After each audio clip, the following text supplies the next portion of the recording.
When it comes to the race to get ahead of inflation, the rising cost of living, the Liberal government is maintaining its current speed.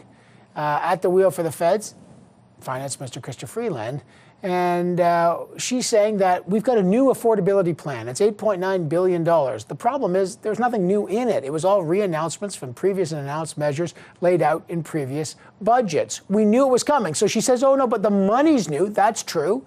They're finally being implemented, so people will get more money. But we knew all about this back in April when the budget was first set. So we knew about the government's $10 a day daycare plan. We knew about the boost to workers' benefits. We knew about the boost to old age security. We knew about the one-time $500 payment for low-income renters. The money received is new, yes. But why brand this as a new $8.9 billion plan to pull ahead of inflation? Is it just spin, repackaging, and will it do anything with the new reality when inflation is worse than they thought? Well, the press guy is going to break this down. CTV National News Bureau Chief Joyce Napier is here.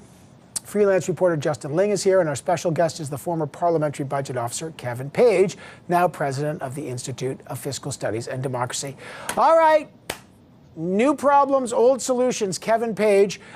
We'll get to the politics of it, but the substance of it. We knew everything this government was doing from the last budget. What did you make of the new affordability plan? Is it up to the new challenges to fight inflation?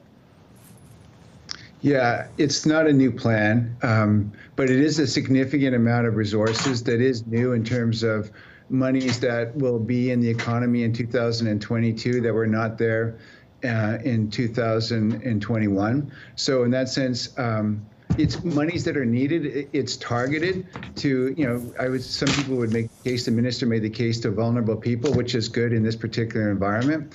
And I think it raises the broader question of what is fiscally responsible in an economy that is growing, that a labor market that is relatively strong, and inflation rates that that are running in that sort of 7% range.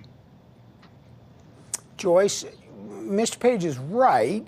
It's a weird stagflation-y kind of situation, right? You got high inflation, but you've got a tight job market. You've got some households with a lot of savings. So they basically said, nothing's new. They tried to slap a bow on the budget again and re-announce it. But is it prudent, or is it just spin? Well, I mean, it's a little bit of both. The pressure was on. The pressure was on not only by the opposition, who a couple of weeks ago, and we talked about that, Evan, had, presented to the minister solutions. Mr. Singh saying, a redistribution of wealth, go after those companies that made oodles and oodles of money during the pandemic. The Conservatives saying, why don't you just take the GST off fuel? Gas prices will go down, suspend the carbon tax. There were all sorts of, suggestions out there that we didn't hear the Liberals react to it because the finance minister was really not talking about it. This is the first that we hear from Chrystia Freeland in several weeks about this, except the answers that she gives in the House of Commons. So the real question, I think, here, and probably Kevin Page could answer that better, is there anything the government can do to bring those prices down? Because that is what is hurting Canadians. We've talked to Canadians today. Look, she was at a hardware store, Chrystia Freeland, before going to give that speech, and she heard businesses saying, people are not spending money here because they've got to spend it on food and on gas. So is there a solution? I don't know. The government is making a lot of money because of inflation and because of the high cost of fuel. Maybe bring down taxes. How about you give Canadians a break, put more money in their pocket at large. There must be a way to balance the money they're getting in with the money they won't get in with these taxes. There's got to be something you can do, a more immediate solution that is not earmarked in your budget that I'm sure the opposition, especially the Conservatives, would be totally in favor of. Justin Ling, I mean, there's a policy question and there's a political question. From the policy point of view, they didn't take immediate measures, but they had raised from the political expectations that this was going to be new. What do you make of today?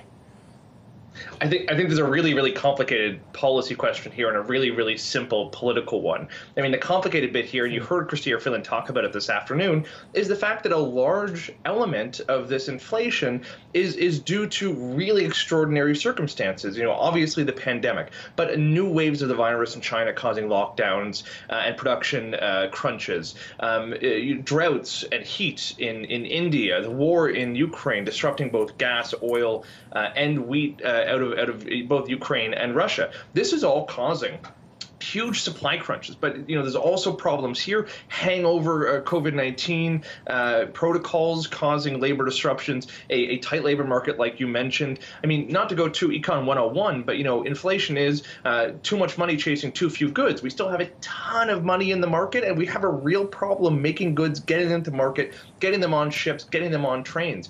Some of that is either this government's fault or things this government can address. Removing some of those COVID-19 measures is probably prudent at this point. Bringing in new workers, not just skilled workers, but folks who can do sort of entry-level jobs. It should be a priority. You heard her talk about that a little bit earlier today, but also some of these tax credits she announced, some of these benefits she announced is going to worsen the problem, including first-time homebuyer tax credits, which is just plowing more money into a really overheated housing market. So this government's approach is sort of madly off in all directions. Now, why is it that? Here's the simple political answer. They're trying to do the opposite of whatever Pierre Poilievre is talking about these days. If Pierre Poilievre is going hard on reducing spending, on raising interest rates, on getting money out of the market, well, they're just going to keep doing what they're doing because it lets them drive yet another political wedge that they're going to use to they hope, form the next majority government. Mr. Page, just last word real quick. I mean, what do you make of the opposition calls for something more immediate? That the Liberals' plans, some of them are indexed to inflation, they're long-term childcare, but the pinch people are feeling right now, today, yesterday, are they prudent or are they window dressing these kind of cuts to GST on fuel that Joyce was talking about? No, I think those are policy responses that the government will consider. Like, potentially at this inflation, if we go from 7% inflation, we're going to get new inflation numbers next week. We could be talking next Wednesday about inflation number well north of 7%. If we, because of the situation with these, supply chain related issues, if we saw inflation go to 8%, 9%, I think those kinds of measures in terms of adjusting taxes might come into play. But I think in this current moment, with the economy still growing relatively strong, with the unemployment rate down, in the 5% range, with the deficit of $50 billion a year, I think the government, said we front-end loaded a lot of our measures. We repackage this, and that's the prudent thing to do at this moment in time. But if we see inflation rise much further, closer to 10%, we're going to need other measures. Yeah.